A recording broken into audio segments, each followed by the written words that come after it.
ओम श्री कृष्णाय वयं नमः। श्रीमद् भगवद गीता चतुर्थोध्याय। हम पहले 8 श्लोक कर लिए थे, आज 9th श्लोक हम करेंगे और ये पांचों श्लोक विशेष हैं, तो एक बार पहले पांचों श्लोक हम पढ़ लेते हैं। अजोपि सन्व्यात्मा भूतानामीक्षरोऽपि सन् प्रकृतिं स्वामधिष्ठाय सम्भवामयात्ममायया यदा यदा हि धर्मस्य ग्लानिर्भवति भारत अभ्युत्थानं धर्मस्य तदात्मानं सृजाम्यहम् परित्राणाय साधूनां विनाशाय च दुष्कृतां धर्म संस्थापनार्थाय संभवामि युगे युगे जन्म कर्म च मे दिव्यम् एवं यो वेति तत्त्वतः त्यक्त्वा देहं पुनर्जन्म नेति मामेति सोऽर्जुन वीतराग भय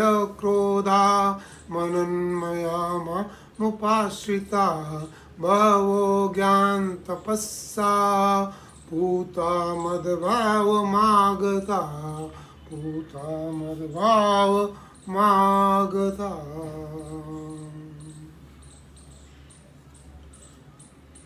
तो 9वां श्लोक। जन्म कर्म च मे दिव्यम एवं यो वेति तत्त्वतः त्यक्त्वा देहं पुनर्जन्म नेति मामेति सोऽर्जुन।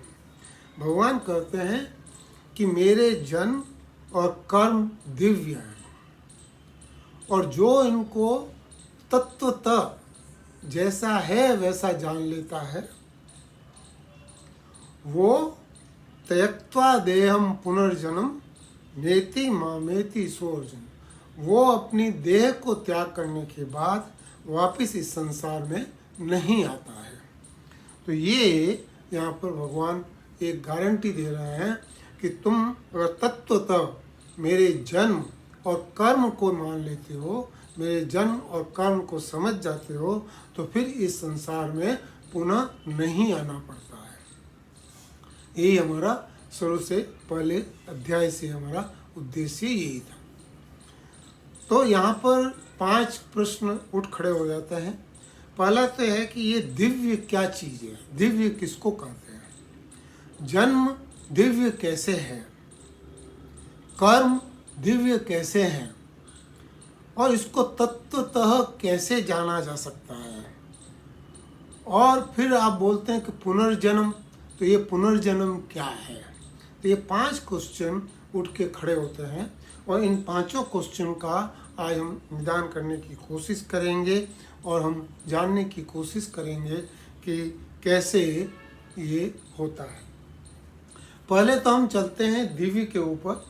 तो दिव्य क्या है कि दिव्य एक ऐसी चीज़ है जो साधारण नहीं है, अलग है, या ऐसे कहें कि कोई ऐसी चीज़ है जो आश्चर्यजनक है। जहाँ हम शास्त्रों को लेके चलते हैं, शास्त्रों में ये बोला गया है कि जो भगवान से रिलेटेड है वो दिव्य है। और भगवान तो सब जगह है, तो भगवान अगर सब जगह हैं तो सभी चीज़ें दिव्य हैं। लेकिन इसके अंदर थोड़ा सा हमको समझना पड़ेगा कि ये दिव्य चीज़ क्या है। देखिए, शंकराचार्य जी कहते हैं कि एक होता अलौकिक और एक होता लौकिक। लौकिक का मतलब है जहाँ व्यवहार होता है, लेन देन होता है, आपस में होता है। ये संसार जो हमने बना रखा है इसमें लेन देन और व्यवहार है। तो जो संसार की सामग्री हैं और जो संसार का हमारा व्यवहार है वह लौकिक है। और जहाँ हम अलौकिक को चले जाते हैं, जहाँ पर हम व्यवहार और इसको संसार की लेन देन की प्रवृत्ति को छोड़ देते हैं, तो वो कहलाता अलौकिक। तो भगवान जो है, भगवान का जो रास्ता है, भगवान का जो गति है वो अलौकिक है और इसलिए उसको दिव्य बोला गया है। तो भगवान की तरफ वैसे तो देखो, अपन सीधी सीधी बात देखें तो मेरे को कोई दृश्य दिख रहा है, मैं आंख देखने वाली है और इसके अंदर एक दृष्टि शक्ति है, शक्ति में देवता भी है। कैसे, जैसे ये पेड़ है, इसकी छाया मेरे आँख में आती है, उल्टी दिखती है, और कैसे वहाँ से रिफ्लेक्शन जाता है, कैसे उसको पकड़ता है और कैसे इसको मन तक पहुँचाता है। अगर आप इतना भी समझने की कोशिश करेंगे तो आपको ये बहुत आश्चर्यजनक लगेगा। आप नॉर्मली जैसे खाना खाते हैं तो बड़ा सॉफ्ट होता है, गीला होता है, लेकिन ये नाखून कैसे आ जाता है, ये दांत कैसे आ जाते हैं, ये जो चीज़ें हैं, ये बाल कैसे आ जाते हैं, ये हमारे समझ से परे है।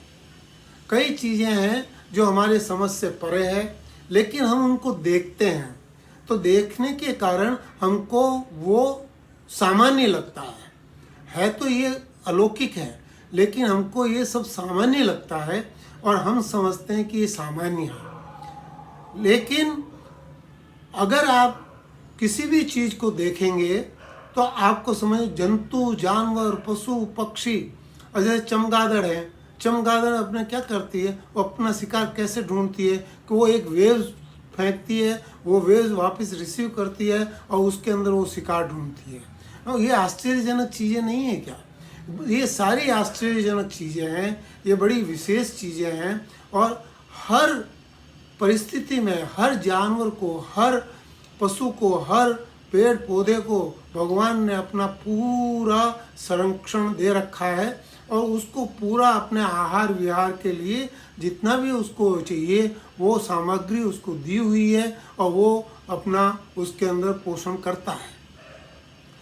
लेकिन जो मनुष्य है ये समझता है कि ये सारी चीज़ तो मेरे को मिली हुई है और ये मेरी है और इसके कारण उसको ये दिव्यता नहीं दिखती है। अब दिव्यता देखने के लिए क्या करें? तो दिव्यता देखने के लिए भगवान के जन्म और कर्म को थोड़ा समझें। जन्म का पहले मैंने बताया था कि जैसे ये भगवान ने खुद ने बोला कि मैं अजन्मा हूँ। हम आगे की एग्जाम्पल में लेंगे, कुछ कृष्ण की एग्जाम्पल लेते हैं, कुछ राम की एग्जाम्पल लेते हैं। पहले तो कृष्ण की एग्जाम्पल लेते हैं। भगवान 7 दिन के थे जब पूतना का वध किया था। कंस ने पूतना को भेजा था, तो पूतना का वध भगवान ने किया था। पहले मैंने बताया था कि रत्नवाला राजा बलि की पुत्री थी और उसने 2 विचार उसके दिमाग में आए। भगवान ने कह दिया तथास्तु, और जो उसने अपने श्रृंगार करके वो आई थी और कृष्ण को पालने में से उठा के लिए गई थी और अपना दूध पिलाने के लिए उसने जो श्रृंगार किया था, तो बाहरी जो चीज़ थी वो दिखने में बड़ी प्रिय दिखती है, लेकिन जो होता है वो नहीं होता है, उसमें कष्ट ही होता है। तो यहाँ पर क्या हुआ कि उसने दूध पिलाने का ममत्व भाव तो उसको था, लेकिन उसने विष लगा रखा था, तो विष के कारण उसको भगवान ने मौत दी। और जो दूध था, दूध के कारण ममत्व भाव था, इसलिए उसका इतना बड़ा राक्षसी शरीर वो कट कट के अलग हो गया, लेकिन उसके अंदर से सुगंध आ रही थी, तो उसका उद्धार किया, उसको माता का पूरा सम्मान दिया। तो ये जो चीज़ है ये बड़ी दिव्य है। एक तो कोई इसमें सिर्फ कहानी को ढूंढता है कि ऐसा कहानी है, कोई होता है कि इसके अंदर एक भगवान के तत्व को ढूंढता है, और कोई ऐसा होता है जो समझ जाता है कि यहाँ भगवान क्या कह रहे हैं और मेरे को क्या करना है। जैसे इसी पूतना की कहानी को लें तो बालक लोग जब उसकी बनाते हैं और वो एक रंगमंच के ऊपर आता है तो एक कहानी है, सबको उसमें आनंद आता है, वो श्रृंगार होता है, वो सब कुछ होता है और उसके अंदर सब आनंदित होते हैं। तो एक तो ये स्टेज है। दूसरी स्टेज है कि इसके अंदर भगवान तत्व क्या है। तो भगवान तत्व इसमें कृष्ण है। और कृष्ण ने इसको कैसे डील किया, तो वो उन्होंने क्या किया कि उन्होंने बताया कि जो संसार की सारी चीज़ें दिखने वाली हैं ये प्रिय तो बहुत है, लेकिन इसके अंदर विष है। इसलिए तुम संभल जाओ, इन प्रिय दिखती हुई चीज़ों को नहीं लो। तुम श्रेय, कठोपनिषद में बोला है कि श्रेय चीज को धारण करना चाहिए। श्रेय चीज को धारण करने से रास्ते में कांटे तो बहुत आते हैं, लेकिन अंतिम पड़ाव जो हमारा होता है वो अच्छा होता है। इसलिए प्रिय चीज से हमको दूर रहना चाहिए। तो ये अगर भगवान का मैसेज हमको समझ में आ जाता है तो हम उस दिव्यता को समझ सकते हैं। इसके बाद के अंदर बकासुर वध आया। मैं उसको डिटेल में नहीं जाना चाहता, भागवत पुराण में पूरा डिटेल है इसके अंदर। बकासुर वध में वो पहले भगवान कृष्ण को मुंह में ले लेता है, तो भगवान कृष्ण एकदम अपने तेज से, प्रकाश से, अपने गर्मी से वो उसको वापस उगल देता है और भगवान तुरंत उसके दोनों चोंचे जो होती है उनको एक को पांव से पकड़ के एक को हाथ से पकड़ के उसको चीर देते हैं। तो ये जो चीज़ है ये यहाँ पर बकासुर कौन है कि एक हंस है। हंस का एक स्वभाव होता है कि वो पानी में जब खड़ा होता है, बकासुर हंस नहीं, बगुला, वो जो पानी में खड़ा होता है तो मच्छी को खाता है, और मच्छी को कहते एक पाँव पे खड़ा रहता है और मच्छी को खा के एकदम सीधा हो जाता है। दिखता है कि वो बहुत सीधा है, लेकिन वो वहाँ पर बैठा है मच्छी खाने के लिए। तो यही चीज़ इसके अंदर बताई है। तो ये जो दो जो चोंच हैं, वो दो चोंच राग और द्वेष का चीज़ है। सबसे पहले हमको राग और द्वेष को छोड़ देना चाहिए, ये भगवान यहाँ पे बता रहे हैं। और इसको अगर कोई समझ जाता है तो आप समझिए कि उसने भगवान की दिव्यता को समझ लिया है। फिर अगासुर का वध करते हैं 5 साल की एज के अंदर। सारे गोपाल, गायें सारी जितनी भी थी वो उसको एक गुफा समझ के, अजगर अपना मुंह खोल के बैठा हुआ था और उसको कंस ने भेजा था। ये जो अगासुर था ये पूतना और बकासुर का भाई था, छोटा भाई। तो ये अपना मुंह खोल के बैठा हुआ था और सारे गोपी, सारे बालक, सारे गायें सब उसके अंदर चली गई। तो भगवान ने सोचा कि अरे ये सारे सारे इसके अंदर चले गए, मैं ही तो एक इनका रखवाला हूँ और मैं इनको कैसे इनको मरने दूंगा। तो वो खुद उसके अंदर चले जाते हैं और उसके बाद के अंदर वो अगासुर का वध करते हैं। और अगासुर मुंह इसीलिए खोल के रखा है कि कृष्ण के आने की इंतजार करता है, और कृष्ण जैसे ही उसके अंदर आते हैं उसके बाद में वो उसका वध कर देते हैं और सारे गोपी और गायें वगैरह सारी सुरक्षित वापस आती है। ये भोग का एक रूप है। तो भोग का रूप होने के कारण इसके अंदर ये बात बताई गई है और इसको भोग का त्याग हमको करना चाहिए। उसके बाद में एक धेनुक असुर होता है, धेनुक असुर। ये इसका एक बाग होता है बहुत बड़ा, उसमें तरह तरह के फल होते हैं, लेकिन ये किसी को अंदर आने नहीं देता है। वो फल आते हैं, होते हैं, गिरते हैं, सड़ जाते हैं, और वो जो है उसको मारने के लिए फिर बाद में होता है, ये एक्चुअली बलराम उनको मारते हैं। और बलराम के मारने के बाद में इसकी भी बड़ी बड़ी सुंदर कहानी है, लेकिन ये संग्रह की कहानी है। ये एक आदमी अपने पास बहुत सारी चीज़ें इकट्ठी कर लेता है, उसको खाने का उसका सामर्थ्य नहीं होता है, न उसका चीज़ होता है, लेकिन वो उसकी इतनी रखवाली करता है। तो ये यहाँ पर संग्रह का बताया कि संग्रह को भी हमको छोड़ देना चाहिए। तो छोटी उम्र में भगवान ने ये सब बताया। और यहाँ पर एक मज़ेदार बात है कि जब अगासुर का वध होता है तब उनकी 5 साल की एज होती है, और जब उसको लोगों को पता पड़ता है तब वो 6 साल के होते हैं। तो अब क्वेश्चन ये आता है कि 5 साल के थे जब उन्होंने वध किया और 6 साल में कैसे हुआ। तो ये ब्रह्मा जी की एक बीच में कहानी है। उसमें ब्रह्मा जी इन सारे गोपी सारे गायें बछड़े इन सब को उठा के ले जाते हैं और उसके बीच के अंदर ये 1 साल निकल जाता है और 1 साल के बाद में वो वापस वो उनको छोड़ देते हैं। और उस समय आप देखिए कि भगवान अपने ही रूप में सारे गोपी बन गए, सारे सखा बन गए, सारे गायें बन गई, सारे बछड़े बन गए और सारे बछड़े ऐसे ही अपने घर जाते थे, ऐसे ही अपने घर आते थे। 1 साल तक लोगों ने बहुत आनंद लिया, जैसे कि वो कृष्ण को ही दूध पिला रही हैं या कृष्ण को ही रख रही है या कृष्ण से ही बात कर रही है। इस तरह की बात पुराण में बताई गई है।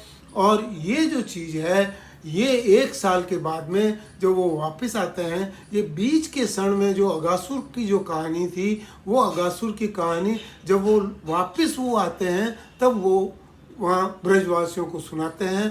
तो इसलिए ये यहाँ पे ये बताया है। अब देखिए भगवान कितने सारे रूप एक साथ ले सकते हैं। तो भगवान का जो जन्म है वो भी दिव्य है, वो कैसा भी रूप कहीं से भी ले सकते हैं। ये पहले भी हमने बात किया था। तो हमारे जो शास्त्र हैं, इन शास्त्रों को ठीक ठीक से हमको पढ़ना चाहिए, इसकी कहानी को समझना चाहिए। इसमें देखिए 2-3 चीज़ें हैं। एक तो सामान्य व्यक्ति होता है, सामान्य व्यक्ति को कहानी अच्छी लगती है, वो कहानी सुनता है 1 बार 2 बार 10 बार कहानी सुनती है, नेत्रों में आंसू आते हैं, उसके लिए वो एक बहुत बड़ी बात है। दूसरे वो लोग हैं जो भक्त जन हैं, वे भगवान के ऐसे बहुत महात्मा और भक्त जन हैं जो उनकी बात को सुन के गदगद हो जाते हैं और नाचने लगते हैं। तो वो जो चीज़ है वो उसके अंदर भगवान को ढूंढ रहे हैं, उस कहानी के अंदर भगवान को ढूंढ रहे हैं। तो ये जो चीज़ है ये दूसरे लेवल की चीज़ है। और तीसरे में वो ज्ञानी लोग हैं, जो ज्ञानी लोग जानते हैं कि इसके अंदर भगवान उनके लिए क्या कहना चाहते हैं और वो उसके अनुसार अनुसरण करते हैं, उसके अनुसार बाहर से अपनी इंद्रियों को हटा के अंदर कंट्रोल कर लेते हैं और उसके बाद में राग द्वेष को छोड़ देते हैं, भोग संग्रह को उनका वैराग्य हो जाता है। तो ये जो चीज़ है ये ज्ञानियों के लिए है। तो ये इन कथाओं में ये कथाएं कर्म है, इन कर्म के अंदर एक दिव्यता है। इसमें हर किसी का उद्धार करने की एक पावर है, एक शक्ति है। ऐसे ही आप देखेंगे रामायण के अंदर हम कई बार कहते हैं कि अहंकार तो सब में होता है, अहंकार का नाश नहीं हो सकता। देखिए एक कहानी रामायण में आती है जिसमें बाली और सुग्रीव की लड़ाई होती है। बाली सुग्रीव में ये जो बाली है ये ज़्यादा ताकतवर है, लेकिन ये छोटा है, सुग्रीव बड़ा है। और इसके अंदर सुग्रीव को एक पहाड़ी पे रहना पड़ता है, राम उससे मिलते हैं और राम से ये बाली से बदला लेने के लिए बात करता है और भगवान की इवन टेस्ट भी ले लेता है। और भगवान उसको बोलते हैं कि माँ तेरे को इसको बाली को मैं मार दूंगा और तेरा राज्य तेरे को मिल जाएगा। उसके अंदर बाली और सुग्रीव की बहुत लड़ाई होती है और उसके अंदर भगवान ये सुग्रीव बहुत पिटाई खाता है और उसके बाद में उसका पूरा शरीर जैसे टूट गया हो, वो आता है भगवान आपने क्या किया, आपने मेरी इतनी पिटाई करवा दी और मैं मतलब कि मैं जानता था कि ऐसा होगा, आपने तो उसको मारा ही नहीं। तो भगवान कुछ नहीं करते हैं, भगवान उसके सिर पे हाथ फेरते हैं, शरीर पे हाथ फेरते हैं और वो उसका शरीर वापस एकदम ठीक हो जाता है बिल्कुल। और उसको बोलते हैं देखो भाई तुम दोनों की शक्लें एक जैसी थी और मैं अगर मारता तो किसी तीर गलत जगह पे लग सकता था, इसलिए मैं नहीं मार पाया।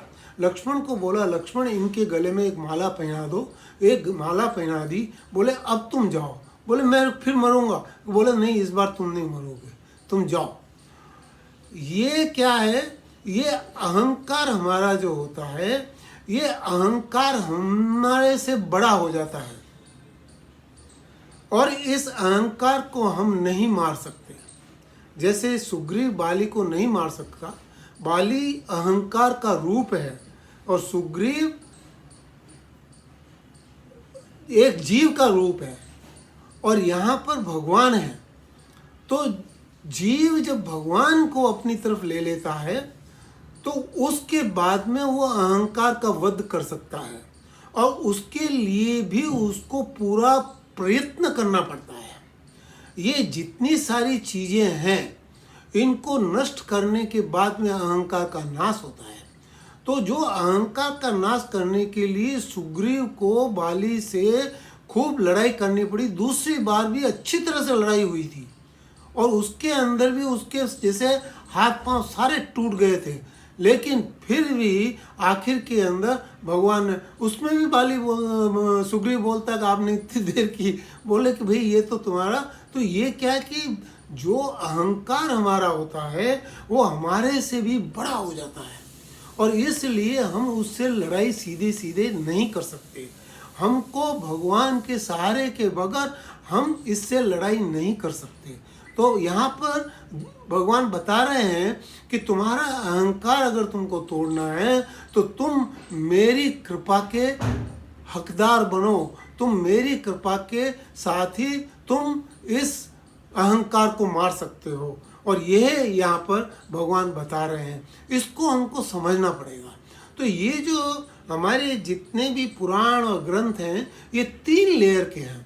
एक लेयर में सिंपल एक कहानी होती है जिसके अंदर कुछ पात्र होते हैं, वो पात्र आपस में कुछ बातें करते हैं और वो एक कहानी के रूप में आता है। दूसरा जो है, जिस भी कहानी में आप देखें तो एक भगवान तत्व होता है, एक तत्व होता है जो विशेष होता है। जैसे कि जब हनुमान जी सीता के पास जाते हैं तो हनुमान जी एक विशेष तत्व है।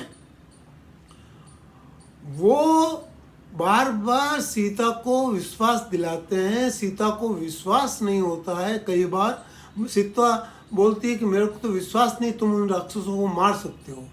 तो वो अपना बड़ा रूप बना के दिखाते हैं।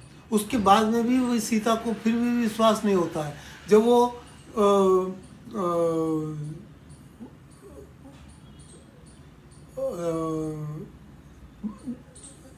उसके अंदर बगीचे के अंदर फल फ्रूट तोड़ने के लिए, खाने के लिए जाते हैं तो बोले कि तुम जाओ लेकिन मेरे को डर है ये असुर। बोले कि माता मेरे को कोई किसी से डर नहीं है और मैं अपने इसको देख लूँगा।